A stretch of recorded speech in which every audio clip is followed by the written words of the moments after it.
बिस्मिल्लाहिर्रहमानिर्रहीम। अस्सलाम वालेकुम। मेरा नाम शकीला नरगिस एडवोकेट है और मेरा ताल्लुक गुनाहगारों की उस बस्ती से है जिसे उर्फ़ आम में कचहरी कहा जाता है।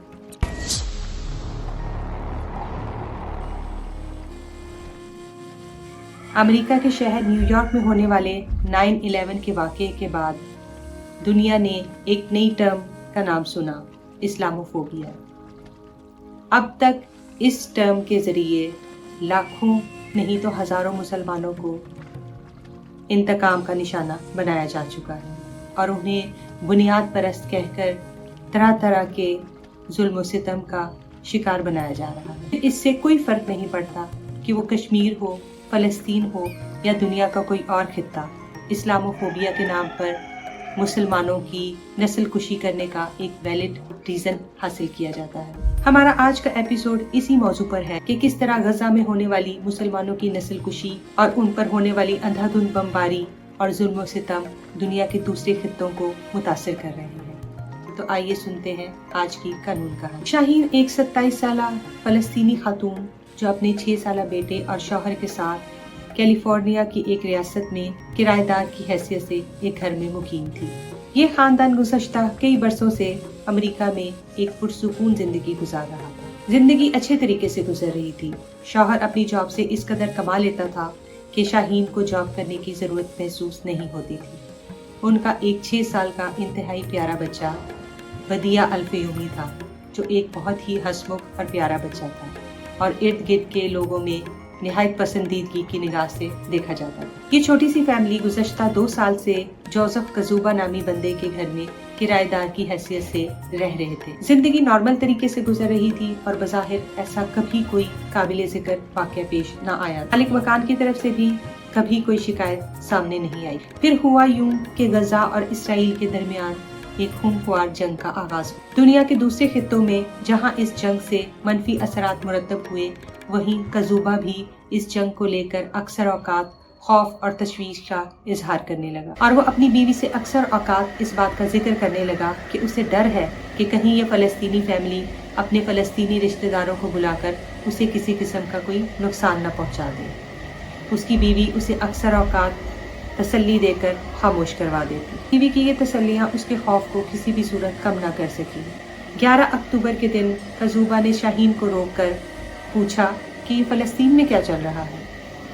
जवाबन शाहीन ने जवाब दिया कि हम सबको मिलकर अमन के लिए, पीस के लिए दुआ करनी चाहिए। ये कहकर शाहीन तो चली गई, मगर कजूबा के ना खौफ में कमी वाक़या हुई और ना ही उसके गुस्से में। वो 2-3 दिन इसी तजब्जुब में मुब्तला रहा कि किस तरह इस फ़लस्तीनी फैमिली से पीछा छुड़ाए। बहरहाल 14 अक्टूबर का वो क़यामत खेज दिन तुलू हुआ, जो अपने अंदर एक इंतहाई खौफ और लर्ज़ा खेज दास्तान रकम कर गया। किस्सा कुछ यूं है कि 14 अक्टूबर की सुबह जब शाहीन का शौहर हस्बे मामूल अपने काम पर रवाना हो गया, तो घर में दोनों माँ बेटा अकेले रह गए। बेटे को हफ्ते के दिन हस्बे मामूल स्कूल से छुट्टी थी। अभी दोनों माँ बेटा नाश्ते से फारिग हुए ही थे कि अचानक उनके दरवाजे पर दस्तक हुई। शाहीन ने जैसे ही दरवाजा खुला तो सामने मालिक मकान कजूबा अपने हाथ में एक तेज धार आला लिए खड़ा था।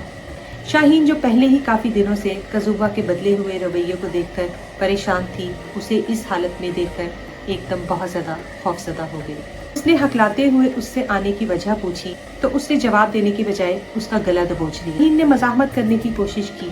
जवाबन कजूबा ने उस पर पे दर पे खंजर के साथ वार करना शुरू कर दिए। गो के शाहीन ने भागकर और खुद को बाथरूम में लॉक करके अपनी जान तो बचा ली, मगर कजूबा ने उसके जिस्म पर खंजर के साथ 12 वार किए, जो कि इंतहाई शदीद नवैयत के थे। शाहीन ने बमुश्किल तमाम अपनी जान तो बचा ली, मगर वो अपने 6 साल के मासूम बेटे बदिया अल्फयूमी को ना बचा सके। कजूबा ने इंतहाई सफाकियत के साथ उस मासूम के जिस्म पर खंजर के साथ 26 वार किए। शाहीन ने बाथरूम ही से 911 पर इमरजेंसी कॉल करके पुलिस को तलब कर लिया। पुलिस चंद ही मिनटों में आनन फानन मौका वारदात पर पहुंचकर दोनों जख्मियों को उठाकर हॉस्पिटल ले गई।